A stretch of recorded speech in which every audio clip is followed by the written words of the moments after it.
我18线胡咖，因为干饭太香在娱乐圈爆红，主食不挑，荤类不戒，全程碳水，饭张力直接拉满。有男明星调侃说想娶我，然后去我家专门给我做饭，结果某金圈大佬亲自回复，我是出差，不是死了，少惦记我老婆的饭。我安宁，娱乐圈18线小胡咖，全网无火粉，全靠50块钱买的3万僵尸粉撑门面。经纪人不信命，非觉得我会爆火，求爷爷告奶奶，最后托关系把我送上一档大热美食综艺当背景板嘉宾。开拍前，经纪人叮嘱我，切记你的高冷美女人设，少说话。我认真点头。录制时我非常听话，全程只说了3句话：大家好，我是安宁，米饭再来3大勺。那些没动过的鱼虾猪蹄我一会儿可以打包带走吗？节目导演面露嫌弃，挥挥手让我自便。等我欢天喜地的揣着一大袋豪华剩菜离场时，经纪人已经丢脸到掩面而逃。我只是不想浪费食物啊。次周该美食综艺上架播出，作为背景板没有几秒钟镜头的我突然窜上热搜高位。网友辣评，不知道为什么看这个胡咖吃饭竟然有一种莫名的虔诚感。他看到猪蹄时眼睛都在放光，有一种食物控制大脑的美感。饭张力拉满，搞得我跟着怒炫了2碗米饭，我恨，完全处于本能，没有一丝犹豫，简直是充满兽性的进食。好久没见过这种真吃不做作的女明星了，粉了。哦对，这个胡咖叫什么？还有营销号把我3口1头猪的吃饭样子做成表情包，某音、某手、某站疯狂刷屏，成为各位博主的热门素材。那一晚我狂涨几百万粉丝，热度一度碾压某天王多人运动的瓜。经纪人茫然了，我也懵了，我就这么火了？经纪人果断推翻了公司为我制定的高冷人设，他带着一种诡异的癫狂，从今天开始，你的人设是吃货人设，给我吃，使劲吃，只要吃不死就往死里吃。我也有些小激动，公款吃喝还不受限，爽。为了巩固人设，经纪人很快给我接了当户外真人秀吃饭了吗？主要就是做饭、吃饭、睡觉，干活。很多明星都夸常驻嘉宾王老师做的饭好吃，可背地里却多次因为勾心斗角、假吃、难吃、踩高捧低等小道消息上热搜，其暗流涌动和微表情分析由此形成娱乐圈的一大文学现象。吃学火得一塌糊涂。吃饭他老人家表示不背这锅，而我不为世俗落眼泪，只为干饭业不能寐。结束摆烂，出发工作。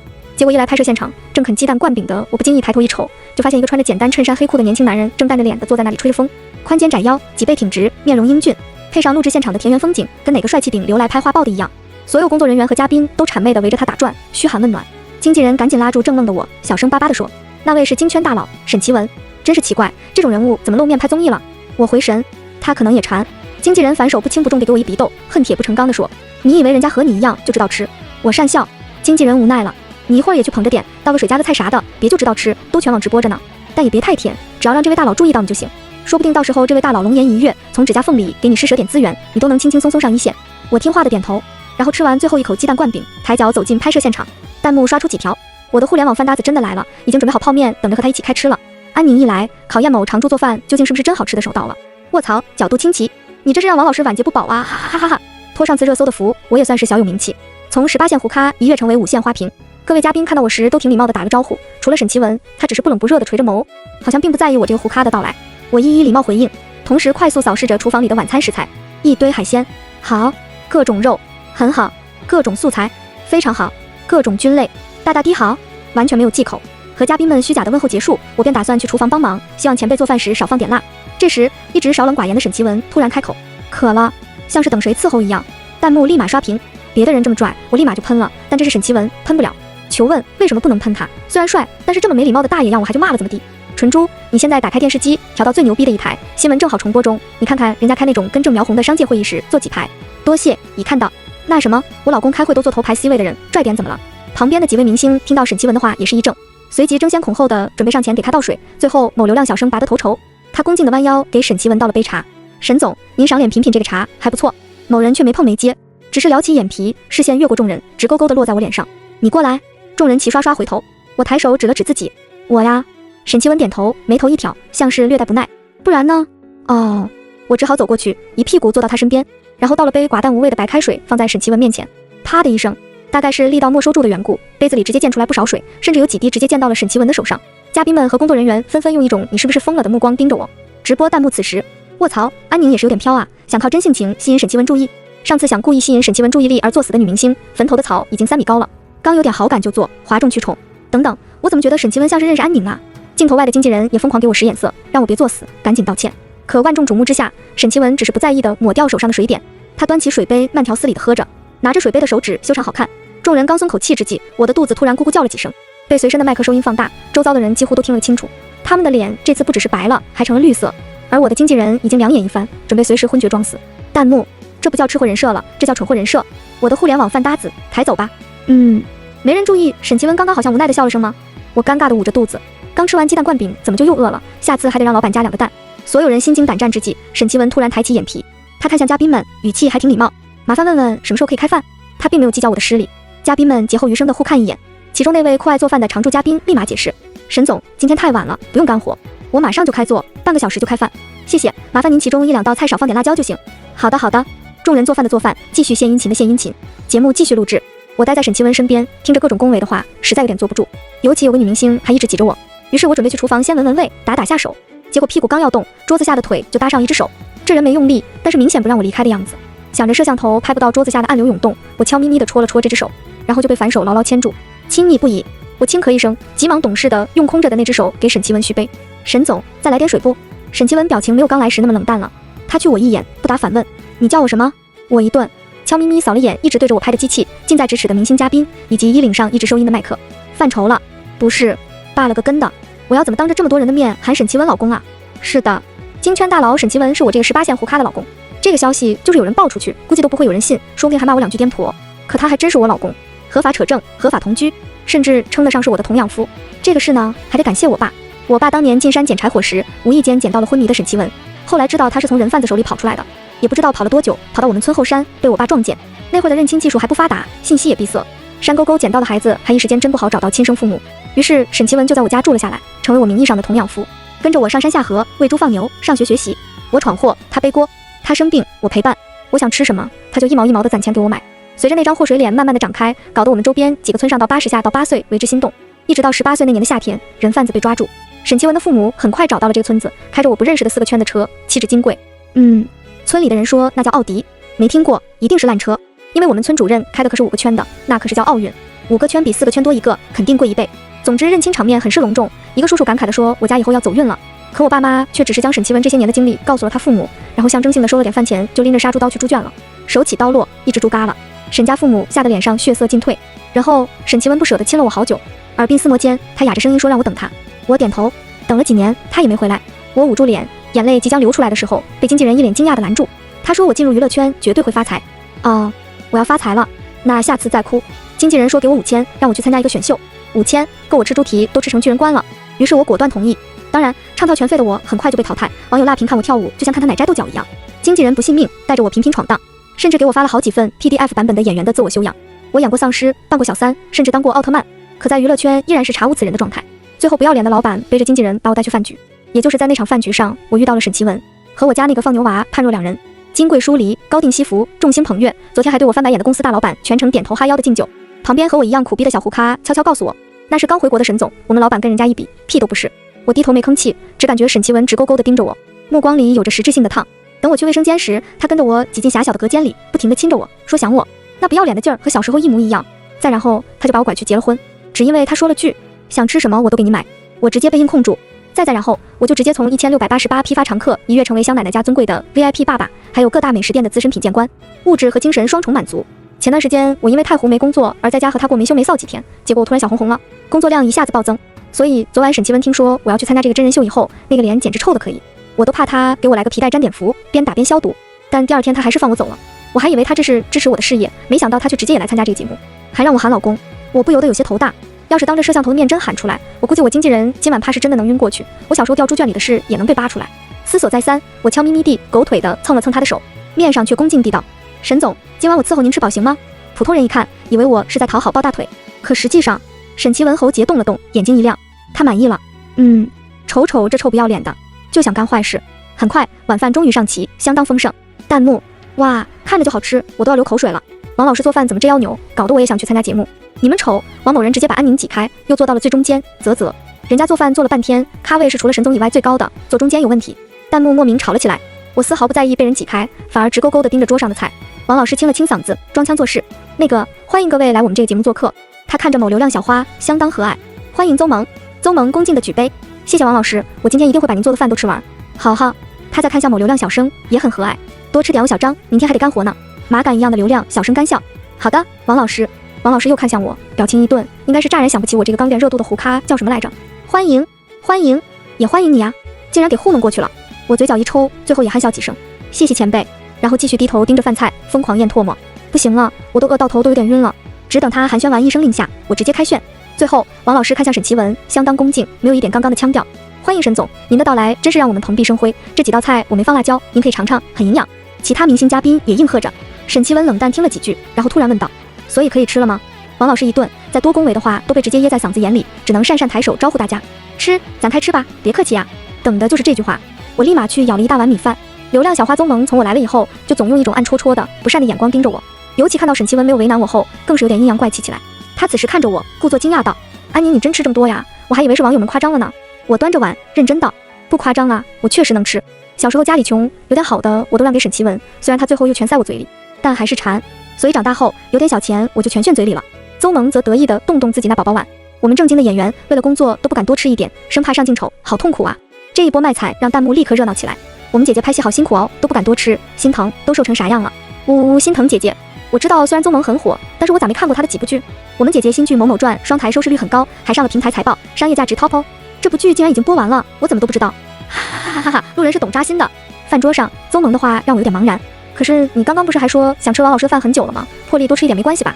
邹萌表情一顿，王老师大概就喜欢被人捧着他，说他做饭好吃。一听这话，立马拿起勺子给流量小花又来了一堆米饭。他和蔼道：“对呀，邹萌，来多吃点，明天走了可就尝不到了。”邹萌看着面前突然多了一大堆的米饭，人都傻了。吃会撑死还胖，不吃又会得罪王老师。但是当着摄像头和沈奇文的面，他很快回神，甜甜一笑：“谢谢王老师，我今天一定全吃光。”只有我觉得邹萌刚刚是在内涵安宁吗？是的，只有你觉得。我姐姐只是好奇而已，别恶意解读挑战，更不要登月碰瓷哦。话说安宁既然这么能吃还不胖，这不妥妥的易瘦体质啊！哈哈，好一个易瘦体质！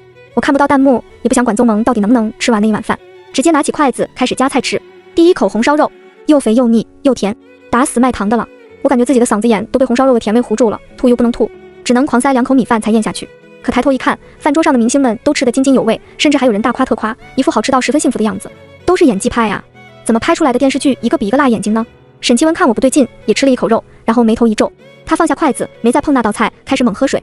邹萌一直注视着沈奇文，立马关心道：“沈总，怎么了？呛到了吗？”沈奇文礼貌的点头：“太甜了。”邹萌啊了一声，然后突然扭头看向我：“安宁，你也觉得甜的过分吗？我看你吃了一口就不吃了。”沈奇文打脸，王老师不敢吭气。现在矛头在我身上，王老师感觉他又醒了，直接抬头的看着我，目光如炬，好像我只要说个不好，我这辈子就别想在娱乐圈混了一样。但我说好，又会被认为是和沈奇文唱反调，也混不下去。虽然我并不怕得罪自己的老公，我不急不缓地塞了口米饭，不答反问：“那你觉得怎么样？”邹萌一怔，我点头，好奇道：“对呀，我看你一口没吃，怎么是不喜欢吗？”这一脚，我直接把皮球踢回去。邹萌噎住，王老师又刷的扭头看向他，察觉到邹萌故意躲闪的眼神后，故意给他加肉。对呀，你怎么不吃？来多吃几块。看着一堆米饭上又多了几块甜到发腻的肥肉，邹萌脸上的假笑都要挂不住了。谢谢王老师，我爱吃的很呢。弹幕该说不说，安宁有脑子，另一个怪不得是个花瓶。所以王老师的饭也就那样，哈哈。不敢说，小心一会儿被拉黑哦。烦死了，我姐以后别来这种节目了，被胡咖欺负了还要被前辈霸凌，粉丝没是吧？之后的饭桌虽然依然充斥着虚伪的问候和夸奖，但我也算是吃了个饱。总而言之，不难吃，就普通味道，甚至1-2道菜有点滑铁卢，并没他们吹得那么神，我有点小失望。吃完饭后，直播间关闭，嘉宾们回各自的屋里洗澡、睡觉、休息。沈奇文这种重量级人物，节目组自然是特殊对待，火速收拾出一间干净的大房子，而我无奈只能和邹萌住一个屋。一想着他那吃了枪药般的针对，我就有点愁。这时手机收到一条消息：沈奇文过来。某人急了，但我有点犹豫，我不合适吧，老公。沈奇文，那我过去，我这就来。结果一出门，迎面就碰到了经纪人。你干嘛去？我支支吾吾，我。经纪人眉头一皱，你不会又饿了吧？安宁，你是猪吗？天天就是吃，给，我刚拿了一份工作餐。我确实饿，但没想接，只是突然想到沈奇文今晚好像没怎么吃东西，所以急忙接过工作餐，谢谢哥。经纪人一个白眼，恨铁不成钢，到没人的地方再吃，好不容易起来的热度不能因为你偷吃被拍到毁了。我懂。经纪人转身又去重新拿饭了，我趁人不注意偷偷溜进了沈奇文的房间门口，刚要狗狗碎碎的敲门，门突然打开，然后我就被人拽了进去。等我被按在门板上亲到头昏脑胀时，突然敲门声响起，邹萌娇滴滴的声音响起：“沈总，深夜山里蚊虫多，我有花露水您要吗？”沈奇文忙得没嘴回应。邹萌又敲：“沈总，您睡了吗？我看灯还亮着呢。”沈总，我还有点事想和您说，您方便吗？沈总。沈奇文终于回应了，他冷声道：“不方便，在忙。”被落了脸，邹萌的语气有点失落，我见犹怜：“您别误会，我就是想关心一下您。不熟，滚。”好的，那您就早点睡哦。邹萌虽然有点小心思，但还是不敢惹怒沈奇文，无奈转身要走。这时我没忍住呜咽了一声，反应过来，急忙就捂住嘴。沈奇文揶揄：“老婆要小点声啊，别人听见你又会生气。”你闭嘴！我欲哭无泪。邹萌自然听到了，他脚步一顿，想问些什么又不敢。没一会儿，我就听到他在外面到处问工作人员有没有看到我，越问声音越抖。4日天刚刚擦亮，沈其文的紧急出差一趟。霸总真是一个传奇般的职业，起得比鸡早，睡得比狗晚，精力却堪比种马。等他被秘书接走后，我才趁众人不注意回到房间。一进门，昨天还看我不顺眼的宗萌不知道何时就醒了，不对，他应该就没睡。他顶着2个黑眼圈，敢怒不敢言地看着我，以为他要作妖，结果却只是翻了个身，没为难我。我懒得搭理他，埋头又不起了觉。睡醒后，节目继续录制，来了个新嘉宾，一个刚火起来的男流量，叫周宪，长得浓眉大眼，跟谁都能热情友好的搭句话，连我这个胡咖他都态度十分友善。我干农活时，他也不偷懒，各种学习，埋头苦干，甚至结束了还能帮王老师做饭，我都不用看弹幕，都能知道这种热情大男孩的人设是观众最喜欢的一类。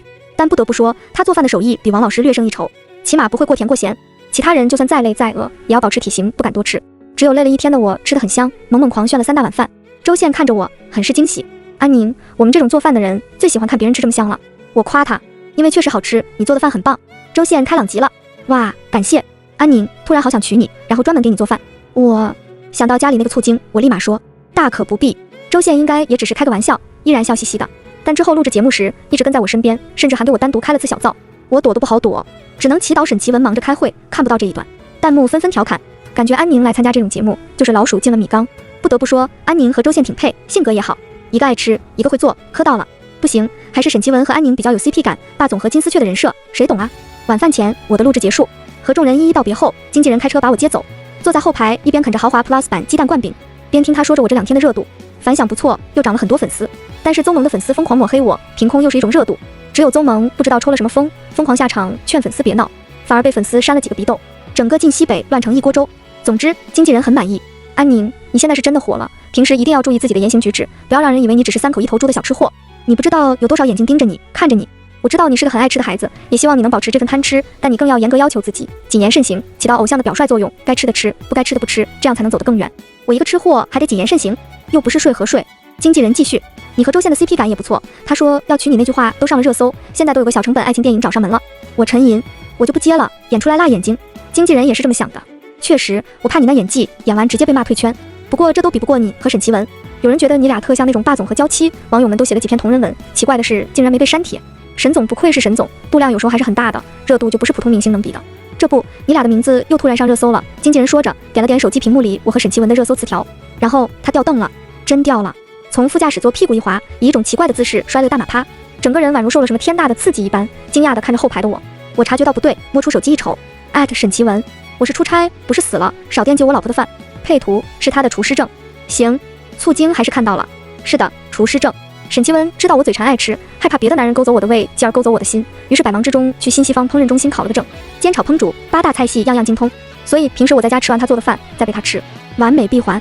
沈其文的这条微博效果那叫一个轰动，我俩的关系自然也随着暴露，网友火速去重温节目里我俩的细节，然后感慨，我就说那会沈其文一直看着入口那里，似乎在等什么人，原来是在等安宁啊，以为是安宁飘了，没想到是人家在打闹。我在一个花絮里好像看到安宁被一只手扯进了屋，怪不得他俩 CP 文和热搜都没有被撤。好，我们都是他俩 play 里的一环。不要，我刚磕上他和周宪啊。话说他俩是真夫妻，领证了吗？怎么一点消息都没啊？之前没说，主要是我俩偷摸领证，家长都不知道，想等着过段时间认真说。最主要的是沈其文在研究用什么样的跪姿，才不会让我爸气到放狗咬他。结果沈其文一促之下不装了，摊牌了。看着正打电话和他爸妈、我爸妈轮流卑微解释的沈其文，我默默戳开了微博。不开玩笑，差点被卡出去。火了，我彻底火了，粉丝暴涨了1000多万，所有明星几乎都关注了我。大名热搜挂在第1名，后面跟着一个大大的爆。要是之前我能火成这样，经纪人估计已经幸福到起飞。但想着他刚刚看到我扑进沈其文怀里撒娇后惊悚的表情，确实飞了，吓飞了。不过他还是尽职尽责的帮我处理着黑帖，因为有人质疑我是沈其文包养的小金丝雀，或者是第三者。我想了想，还是把结婚证打码发了出来。不是想秀，就是这种烂俗绯闻会让沈其文的事业受影响，我一个胡咖倒是无所谓，不耽误吃喝。结婚证一发，这些黑帖立马消失了很多，不少网友纷纷留言求问怎么追到霸总，求姐姐教一个钓富二代的法则，或者是需要干些什么，我一一回复。会割猪草，会喂猪、放牛、种地，会3口1头猪也行，实在不行就好好吃饭，不要浪费粮食。众人大悟，原来得接地气。几天后，毫无作品却火到一塌糊涂的我，带着沈其文回了我们村。熟悉的牛粪味、鸡屎味、猪圈味，以及各种大自然的味道。我爹和我妈一人拎着个杀猪刀坐在门口，我四处瞅，好，没放狗。看来我爹妈并不生气。沈其文二话不说，走过去扑通一下就跪下了，认错态度相当好。我爸妈吓了一跳，刀差点没握住。小文，你这是？叔姨，是我不好，你们要打就打我。我爸冷哼，我哪敢打你呀？你那保镖们都在后面盯着呢，我露头就秒。我爸都会识词汇了。我妈很是担忧，结都结了，你爸妈对你扶贫没什么意见吗？没有，就不怕我夹他你家的钱？沈其文沉吟，钱不重要，他们主要是怕你们拿杀猪刀砍他们。我爸妈面面相觑。为什么？我弱弱的举手，因为我怀孕了。没错，我怀孕了，只要吃东西就吐。原来王老师没有打死卖糖的，只是我的孕吐反应而已，差点害得人家晚节不保，羞愧。回头一定写800字夸奖小作文发网上。总之，我怀孕的消息让沈其文大喜，他公司也不去了，成天学习各种照顾孕妈的知识，每天专门给我做饭。沈家父母听到我怀孕的消息，怒斥某人不要脸的同时，还生怕我爸妈上门砍人。毕竟当时我爸拎着杀猪刀的场景相当有威慑力，所以对我更是关怀至极，家庭氛围相当和睦。我在娱乐圈的热度依然狂涨，无数电影、电视剧和综艺邀约递到我面前，光是美食综艺就多如牛毛。经纪人考虑到我的身体，又碍于沈其文的无声压迫，忍痛帮我把所有工作都推了。但我怎么能甘做小娇妻，还是坚持接了几个广告赚奶粉钱，卖方便面的，卖卤猪蹄、卤鸡爪的，卖炸鸡汉堡的，全是食品广告，非常符合我的本质。网友辣评：幸亏安宁是艺人，也幸亏沈总家大业大，不然这恩格尔系数得多高啊！赚钱确实幸福，可也挺惨，毕竟我只代言，不能吃。因为产检时候说我肚子里的孩子个头很大，生产时我大概率会有危险。沈其文一听，脸色都变了。回家后，在保证营养的基础上，严格控制我的食量。我每天馋到做梦都是在吃东西。某天实在没忍住，半夜起来去冰箱找一份无骨鸡爪，美滋滋的偷吃着。正吃到嗨时，身后传来一声冷笑。我额颤微微的回头，沈其文倚靠在墙面上，面沉如锅底。我想解释，但嘴被鸡爪占用了，一说话全是鸡爪沫子喷出。沈其文叹口气，抬手捏住我的嘴，把鸡爪骨头全抠走，然后无奈安慰道：忍忍，以后我给你做更好吃的东西。终于忍了快10个月，我生了。沈其文双眼通红的站在我面前，一边帮我擦汗，边问我有没有想说的。我颤颤巍巍的抬起手，给我来份豪华版鸡蛋灌饼，要3个蛋，辣椒多放，我饿。沈其文的眼泪瞬间收起，他冷笑着把我的手塞回去。卖鸡蛋灌饼的摊子在伊拉克，你死心吧。好狠心的男人，我迟早吃穷他。正文完。